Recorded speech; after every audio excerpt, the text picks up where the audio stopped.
रात के 10 बज रहे हैं। नागपुर का एक छोटा सा स्टेशन विलासनगर। वैसे तो यहाँ मुंबई जाने वाली ट्रेन हमेशा टाइम पर आती है, लेकिन आज घड़ी की सुइयां आगे बढ़ रही हैं, पर ट्रेन का कोई अता पता नहीं है। कबीर बेंच पर अकेला बैठा है। कल उसका रेलवे पुलिस का एग्जाम है।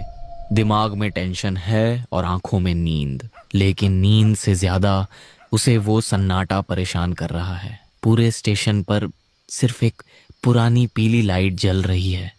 11 बज गए। कोई अनाउंसमेंट नहीं, कोई टीटी नहीं, कोई यात्री नहीं। ऐसा लग रहा है जैसे पूरी दुनिया सो गई है सिवाय कबीर के। स्टेशन पर बस वो और वो हिलती हुई पीली लाइट दिख रही है। ठीक 12 बजे पटरियों में एक अजीब सी सिहरन हुई। दूर अंधेरे को चीरती हुई एक हेडलाइट दिखाई दी। ट्रेन आ रही थी।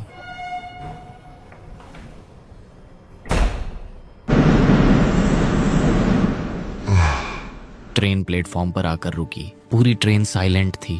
कबीर को एक पल के लिए लगा कि उसे नहीं जाना चाहिए, लेकिन एग्जाम का डर उस अनजाने डर से बड़ा था। उसने एक गहरी सांस ली और उस अंधेरे डिब्बे के अंदर कदम रख दिया।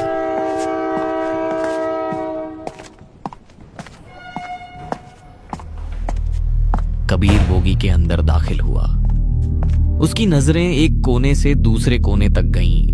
सीटें, गलियारा, ऊपर की बर्थ, सब कुछ खाली था। पूरी बोगी में एक भी यात्री नहीं था। कबीर एक पल के लिए ठिठका। उसे थोड़ी हैरानी हुई। कबीर अपने आप से बड़बड़ाते हुए कहता है, अरे यार, यहाँ तो एक भी पैसेंजर नहीं दिख रहा है, ऐसा कैसे? कबीर सोच में पड़ जाता है और फिर थोड़ा रिलैक्स होकर खुद से बात करते हुए कहता है, शायद ट्रेन काफी लेट हुई है, इसीलिए कोई नहीं आया। चलो, अच्छा ही है, भीड़ नहीं है तो नींद अच्छी आएगी। उसने ये बात कह तो दी, लेकिन सिर्फ अपने मन को बहलाने के लिए। हकीकत वो भी जानता है। जुबान ने झूठ बोलकर सन्नाटे को तोड़ने की कोशिश की है, लेकिन उसका दिल अभी भी जोरों से धड़क रहा है। उसने अपना बैग नीचे रखा और विंडो सीट पर बैठ गया, लेकिन डर अभी भी गया नहीं था। वो वहीं था, हवा में खुला हुआ।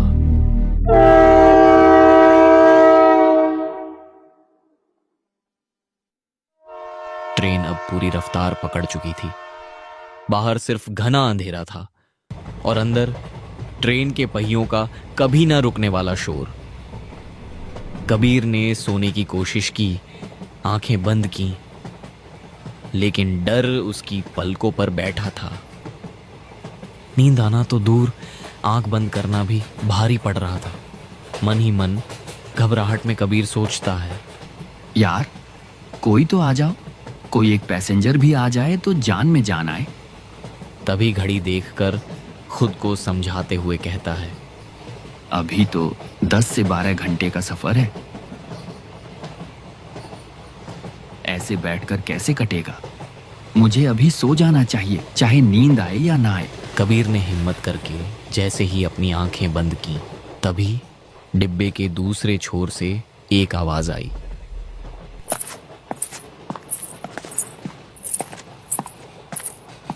कबीर का दिल एक पल के लिए रुक गया। पायल की आवाज इस खाली ट्रेन में। उसकी हालत डर से और खराब हो गई। उसमें इतनी हिम्मत भी नहीं थी कि वो उठकर देखे कि आवाज किसकी है।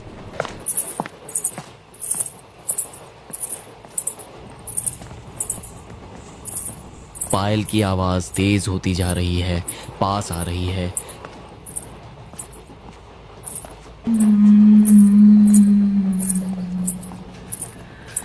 तेजी से चलते हुए उसके पास से एक औरत गुजरी। वो औरत सीधे देख रही थी। उसने कबीर की तरफ देखा तक नहीं, जैसे कबीर वहां मौजूद ही ना हो। वो इतनी तेज गई कि कबीर उसका चेहरा तक देख नहीं पाया।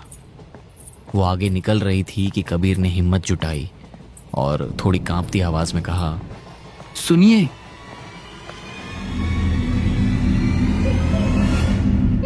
वो औरत रुक गई। उसने धीरे से पीछे मुड़कर देखा। उसने राजस्थानी घाघरा चोली पहनी है, हाथों में बड़े बड़े कंगन, नाक में बड़ी सी नथनी, आंखों में गहरा काला काजल और सबसे डरावना, उसके माथे और गाल पर चोट का एक बड़ा काला निशान है। वो चुपचाप खड़ी कबीर को देख रही थी। उसकी आंखों में कोई भाव नहीं था, बस एक गहरा सन्नाटा। कबीर किसी तरह हिम्मत जुटा है, कहता है, आगे आपके साथ कोई है क्या? औरत ने कोई जवाब नहीं दिया, बस एक पल उसे घूरा और चुपचाप आगे वाले डिब्बे की तरफ चली गई। कबीर अपने आप से बड़बड़ाते हुए खुद को तसल्ली देते हुए कहता है, अगर ये औरत आगे गई है, इसका मतलब आगे के डिब्बे में कोई ना कोई जरूर होगा। हाँ, मुझे भी वहीं जाना चाहिए। यहाँ ऐसे अकेले बैठा रहा तो नींद नहीं आएगी।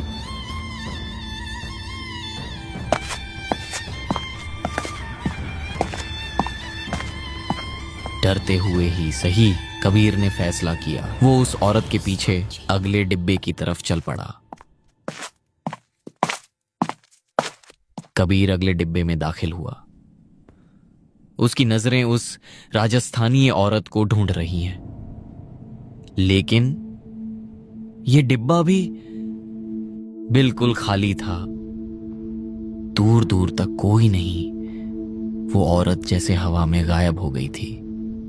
कबीर कांपती हुई दबी आवाज में कहता है, कोई है? कोई जवाब नहीं आया, सिर्फ ट्रेन के पहियों की खड़खड़ाहट थी। कबीर का गला सूख गया। उसे लगा शायद वो उसका वहम था। हार मानकर वो पीछे मुड़ा और अपनी सीट की तरफ वापस जाने लगा। तभी कोई है क्या यहाँ? कबीर के रोंगटे खड़े हो गए। उसके ठीक पीछे उसकी ही उम्र का एक लड़का खड़ा था। साधारण कपड़े, नॉर्मल लहजे में लड़का कहता है, हेलो भाई।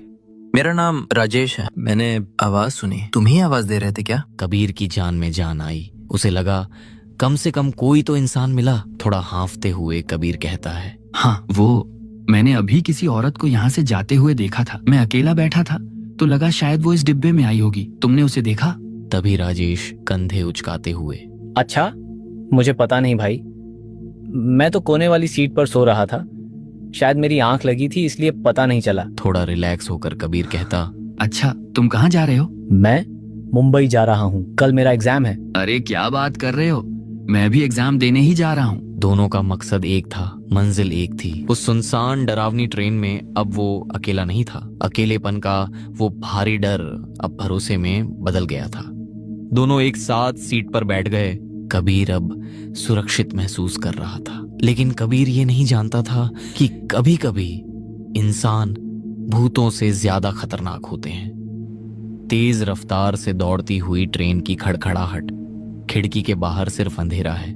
अचानक ट्रेन की रफ्तार कम होने लगती है। एक सुनसान और धुंधले स्टेशन पर ट्रेन धीरे धीरे रुकती है। पूरे प्लेटफॉर्म पर सन्नाटा है। सिर्फ एक पीली रोशनी वाली चाय की स्टॉल खुली है। राजेश खिड़की से बाहर झांकता है। उसकी नजर उस अकेले खुले हुए स्टॉल पर पड़ती है। वह अपनी सीट से खड़ा हो जाता है। राजेश कबीर की ओर देखते हुए कहता है, स्टेशन तो पूरा सुनसान है यार, लेकिन वहाँ एक स्टॉल खुला है। मैं कुछ खाने के लिए ला रहा हूँ। तुझे कुछ चाहिए तो बोल। नहीं, मुझे कुछ नहीं चाहिए, मुझे बस सोना है अब।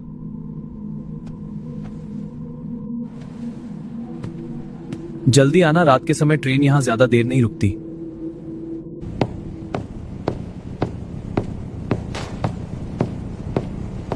राजेश डिब्बे से नीचे प्लेटफॉर्म पर उतरता है। राजेश चलते हुए उस अकेली जलती हुई स्टॉल पर पहुंचता है।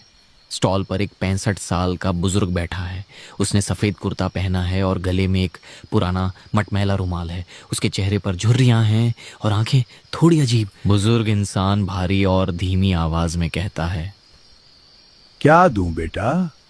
काका, एक चाय देना, अदरक वाली। केतली की भाप उठ रही है। वह गिलास राजेश को बढ़ाता है। राजेश चाय की चुस्की लेता है। तभी बुजुर्ग राजेश को घूरते हुए कहता है, बेटा, ये ट्रेन कौन सी है? इसे पहले कभी इस रूट पर नहीं देखा, और इस समय तो यहाँ कोई ट्रेन नहीं आती। अरे काका, ये नागपुर से मुंबई जाने वाली ट्रेन है। क्या? नहीं नहीं बेटा, वो ट्रेन तो रात 11 बजे ही निकल गई। अब तो अगली ट्रेन सुबह आएगी। क्या बात कर रहे हो? तो फिर हम अचानक ट्रेन की दिशा से राजेश! राजेश चाय छोकर पागलों की तरह ट्रेन की तरफ भागता है। वह डिब्बे में चढ़ता है। वहां का मंजर देखकर वह सन्न रह जाता है।